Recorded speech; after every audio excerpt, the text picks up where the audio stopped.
So, laging sa budget natin, laging mataas ang budget ng cold. Yung pinakataas, yung pinakauna mong campaign. Kasi doon magsisimula lahat.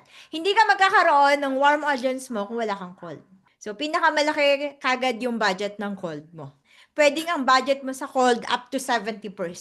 Ganun kataas. So, paghahatian na lang nung sa retargeting mo, 30% na lang. Yun yung sinasabi ko sa interns na advantage na meron talagang consistent na at least 500 leads, organic leads per day. Ngayon, anong advantage nun? Hindi na namin kailangan mag-budget para sa cold kasi meron kaming organic leads na nakukuha. So, 100% ng budget namin sa retargeting. So, kahit ilan Yes yung po. campaign na i-launch nila, okay lang sa akin. At ang strategy kasi namin ngayon, dahil nga, I think nabanggit ko na to dun sa previous na coaching natin, na yung mga reels na posta dun sa Facebook page, pumipili yung mga interns ng iraran na ads. So, hindi sila nahihirapan gumawa ng ad copy, mag-edit ng video, or mag-isip ng mga creatives, kasi yun na yun. Kasi dun sa organic, mataas yung engagement niya, so meron siyang organic reach. Mataas yung organic reach niya. So, ibig sabihin, kung kinagat siya ng audience organically, so more or less, kakagatin din siya dun sa paid ads.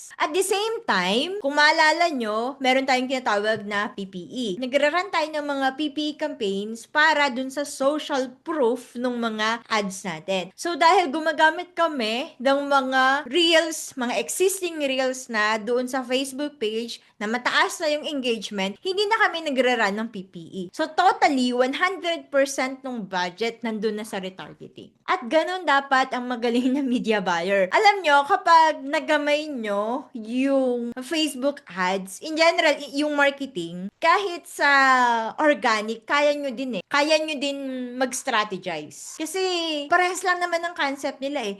Yung paid ads, mas pinapabilis niya lang na ma-reach natin yung audience natin. Unlike dun sa organic, nahahayaan mo lang talaga yung algorithm na wala kang babayaran. Hindi ka magbabayad ng paid ads.